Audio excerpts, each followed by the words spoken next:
RTI Live News. Ask for right. Swachhandhra corporation వారు ప్రవేశపెట్టిన knowledge part all India institute of local self government వారిచే సాలూరు పురపాలక సంఘ కార్యాలయం కౌన్సిల్ హాల్లో municipal commissioner Ratnakumar, manager BM Prasad, sanitary inspector L Balakrishna ఆధ్వర్యంలో ప్లాస్టిక్ వాడకం నిషేధిస్తూ పోస్టర్ను విడుదల చేశారు. ముఖ్యంగా పరిసరాలు పరిశుభ్రత పాటించడంలో ప్రధాన పాత్ర మహిళలదే కావున తమ ఇంటి నుండి ఉత్పత్తి అయిన వ్యర్థాలను తడి చెత్త, పొడి చెత్త మరియు ప్రమాదకరమైన చెత్తలుగా వేరు చేసి ఇవ్వడం పట్ల పారిశుద్ధ్య కార్మికులకు సులభతరం అవుతుందన్నారు. కార్యక్రమంలో జిల్లా కోఆర్డినేటర్ గణపతమ్మ, నారాయణమ్మ పాల్గొన్నారు. మొట్టమొదటిగా ఇలాంటి గోళం తీసుకోవాలి. దీనికి కన్నంగానే ఏమి ఉండకూడదు. దీని మీదని ఇలా 2 ఇంచెస్ ఉన్న కొండలో ఒక కన్నం పెట్టి చిన్న చిన్న కన్నాలు ఉండాలి. ఈ కొండ మీద వల్ల పెట్టుకొని ఫస్ట్ బ్రౌన్స్ అనేది అనగా ఒక పీచు మొక్కల్లో వచ్చిన చెత్త అంటే ఆకులు, పేపర్స్, వేస్టేజ్ అన్నీ ఫస్ట్ ఒక్కగా మనం వేస్తాం. దాని తర్వాత గ్రీన్స్ అంటే మనం కూరగాయలు మిగిలిపోయిన ఉంటాయి కదా, పక్కలు, ఉల్లిపాయ పక్కలు అవన్నీ కలిపేసి అవి ఒక పొరగా వేస్తాం. దాని తర్వాత మట్టి వేస్తాం. మట్టి వేసిన తర్వాత మళ్ళీ వేపించి ఒక పొర వేస్తాం. వేసిన తర్వాత మళ్ళీ అదే ప్రొసీజర్లో 2వ లేయర్ కూడా వేయాలి. వేసిన తర్వాత అప్పుడు ఇక్కడ వరకు వస్తుంది. 2 టైమ్స్ వేసిన తర్వాత అప్పుడు వాటర్ కొంచెం చిలకరించి పేపర్ మూత పెడతాం. ఇలా ఇది అయిపోతుంది. మళ్ళీ దాని తర్వాత మళ్ళీ ఇలాంటి కొండ మరొక పెట్టుకొని ఇప్పట్లాగే మళ్ళీ ప్రొసీజర్ చేసుకొని మళ్ళీ నీరు చిలకరించి అయిన తర్వాత ఉంచుతాము. ఇది 15 రోజులు అవుతుంది. ఇగో 15 రోజులు 30 డేస్ అవుతుంది. దీని తర్వాత 3వ కొండకి మళ్ళీ పెట్టుకొని మళ్ళీ ఇలా 2 లేయర్స్ చేసేసరికి మనకు 15 రోజులు పడుతుంది. మొత్తం ఈ ప్రాసెస్ అంతా జరగడానికి 45 డేస్ పడుతుంది. 45 డేస్ అయి లాస్ట్లో మూట కూడా చేసి పెట్టాలి. ఈ ప్రాసెస్ అంతా అవడానికి 45 డేస్ అవుతుంది.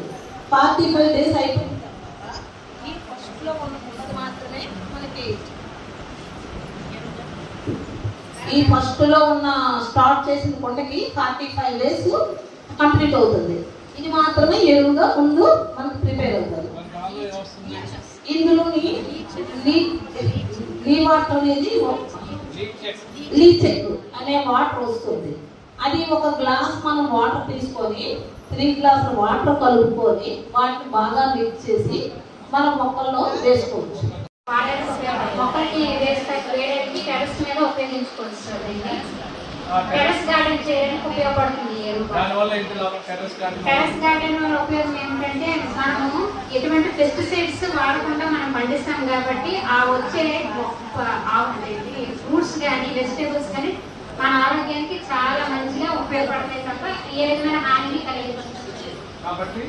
కాబట్టి ఈ రకమైన పద్ధతి ద్వారా మనం సేంద్రియ ఎరువులను తయారు చేసుకొని మొక్కలు పండించుకోవడం వల్ల మనము ఆరోగ్యంగా ఉంటాము, మనకి దిగుబడి బాగుంటుంది.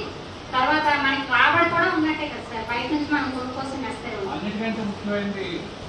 చెత్త బయటికి వెళ్ళదు. 0 వేస్టేజ్ మనము 100% మనం సాధించగలుగుతాం.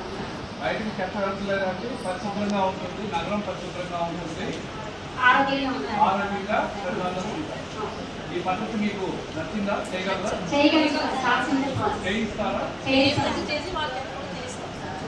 ముందు మీరు చేసి ఈ పద్ధతిని ఏమంటారు?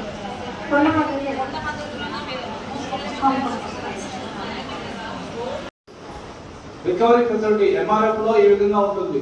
ఇక్కడ మీకు కనబడుతుందా, బాటిల్ గా పెట్టారు, మూతలుగా పెట్టారు. వీటిలన్నింటినీ కలిపి బండిల్స్ కట్టేసి లారీ మీద పంపిస్తా ఉన్నారు అన్నమాట.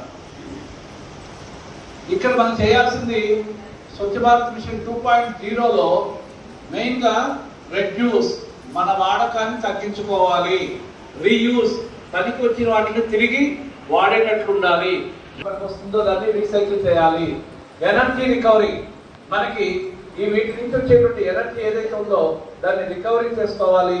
ల్యాండ్ ఫిల్ ని సాధ్యమైనంత మేర తగ్గించుకుంటూ వెళ్ళాలి. ఇవన్నీ కూడా కన్సిడరబుల్ లెవెల్లో పాపులేషన్ ఎస్టిమేషన్. మనకి పొద్దున చెప్పాను జనాభా ఎంతమంది ఉన్నారు, ఆ జనాభా ప్రకారం మనకి ఎంత వేస్ట్ జనరేట్ అవుతుంది, జనరేట్ అయిన వేస్ట్ లో వెట్ వేస్ట్ ఎంత, డ్రై వేస్ట్ ఎంత, ఆ డ్రై వేస్ట్ ని తిరిగి అమ్మి ఆదాయాన్ని పొందేటప్పుడు కేటగిరీ వైజ్గా వాటిని విడగొట్టుకోవడం